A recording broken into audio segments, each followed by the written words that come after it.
Bapak, Ibu, Saudara-saudari, adik-adik para sahabat Yesus di Paroki Santo Yosef Medari dan Stasi Santo Thomas Seyegan, dan juga para sahabat Yesus dimanapun Anda berada. Kembali lagi bersama saya Romo Ari, kita akan belajar ilmu sejati pada hari Selasa tanggal 29 Desember tahun 2020, hari kelima dalam oktav Natal. Marilah kita mempersiapkan hati kita belajar ilmu sejati sabda Tuhan dengan berdoa. Dalam nama Bapa, Putra, dan Roh Kudus. Amin. Allah Bapa yang Maha Kuasa, Engkau mengutus Putramu untuk menerangi dunia yang gelap. Bantulah kami untuk memperingati kelahirannya dengan puji-pujian yang pantas, sebab Dialah Tuhan pengantara kami, yang hidup dan berkuasa bersama Dikau dan Roh Kudus, Allah sepanjang segala masa. Amin. Saudara-saudariku yang terkasih, kita akan belajar ilmu sejati dari Injil Yesus Kristus menurut Lukas bab 2 ayat 22 sampai dengan 35. Ketika genap waktu pentahiran menurut hukum Taurat, Maria dan Yusuf membawa kanak-kanak Yesus ke Yerusalem untuk menyerahkan dia kepada Tuhan seperti ada tertulis dalam hukum Tuhan. Semua anak laki-laki sulung harus dikuduskan bagi Allah. Juga mereka datang untuk mempersembahkan kurban menurut apa yang difirmankan dalam hukum Tuhan, yaitu sepasang burung tekukur atau 2 ekor anak burung merpati. Adalah di Yerusalem seorang bernama Simeon. Ia seorang yang benar dan saleh hidupnya, yang menantikan penghiburan bagi Israel. Roh Kudus ada di atasnya, dan kepadanya telah dinyatakan oleh Roh Kudus bahwa ia tidak akan mati sebelum melihat Mesias, yaitu dia yang diurapi Tuhan. Atas dorongan Roh Kudus, Simeon datang ke bait Allah. Ketika kanak-kanak Yesus dibawa masuk oleh orang tuanya untuk melakukan apa yang ditentukan hukum Taurat, Simeon menyambut anak itu dan menatangnya sambil memuji Allah. Katanya, "Sekarang Tuhan, biarkanlah hamba-Mu ini pergi dalam damai sejahtera sesuai dengan firman-Mu. Sebab mataku telah melihat keselamatan yang daripada-Mu, yang telah Engkau sediakan di hadapan segala bangsa, yaitu terang yang menjadi pernyataan bagi bangsa-bangsa lain dan menjadi kemuliaan bagi umat-Mu Israel." Yusuf dan Maria amat heran akan segala sesuatu yang dikatakan tentang kanak Yesus.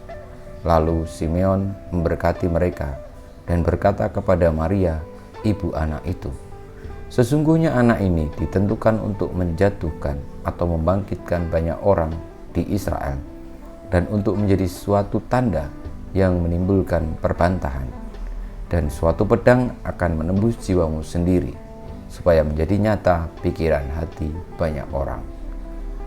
Demikianlah Injil Tuhan kita. Terpujilah Kristus.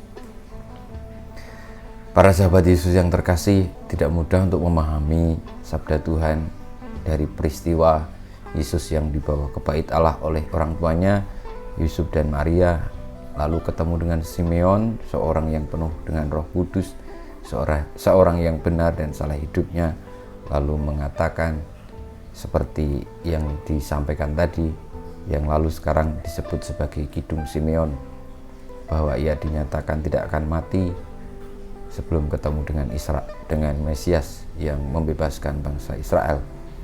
Nah, dalam cerita tadi, apa yang sebenarnya bisa kita pelajari, kita petik hikmahnya atau pesannya, bahwa kita semua di dalam terlibat untuk mewartakan karya kebenaran tentu tidak mudah, bahwa hal yang terjadi mungkin tidak seperti yang diharap-harapkan oleh orang. Artinya, kalau misalnya kita berpikir soal keselamatan, berarti tidak ada peristiwa apapun selain kedamaian. Tapi yang disampaikan oleh Simeon terhadap Maria, justru anak ini akan membangkitkan dan menjatuhkan banyak orang di Israel, lalu menjadi perbantahan, dan hatinya Maria akan ditembus, atau bukan hati tetapi jiwanya akan ditembus suatu pedang. Artinya ada pengorbanan, ada hal yang menyakitkan. Saudara-saudariku yang terkasih, meski dalam situasi-situasi seperti itu, namun orang-orang yang benar itu memiliki sikap yang sama, yaitu tetap menuruti kehendak Tuhan, setia bertahan. Dan sebenarnya yang bisa kita teladani, kita petik hikmahnya seperti itu. Karena dalam dunia sekarang ini banyak orang yang tidak sabar, banyak orang yang hanya berpusat pada dirinya sendiri, bahkan dengan mengatasnamakan orang lain.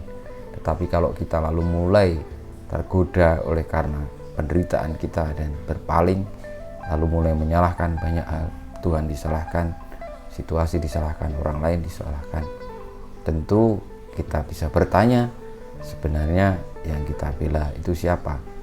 Memang kita membela menegakkan keadilan, kita memperjuangkan kebenaran, tetapi yang kita bela adalah keadilannya, kebenarannya, kejujurannya, bukan pada meletakkan siapa pelakunya.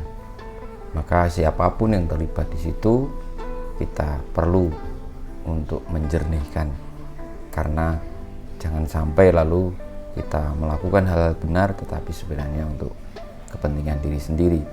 Maka kebenaran itu posisinya lebih tinggi daripada kita sendiri. Bahkan sebagaimana tadi disampaikan, Mesias yang hadir di bangsa Israel tidak hanya untuk orang Israel, tetapi menjadi terang bagi bangsa-bangsa. Kita mohon berkat Tuhan untuk kita semua. Kemuliaan kepada Bapa dan Putra dan Roh Kudus, seperti pada permulaan, sekarang, selalu, dan panjang segala abad. Amin. Ya Yesus, jadikanlah hati kami seperti hati-Mu. Tuhan bersamamu dan bersama Roh-Mu. Kita semua, hidup kita, karya-karya kita, perjuangan kita untuk bertahan taat setia melaksanakan karya Tuhan, senantiasa dibimbing, dilindungi, berkati Allah yang Maha Kuasa, Bapa dan Putra dan Roh Kudus. Amin.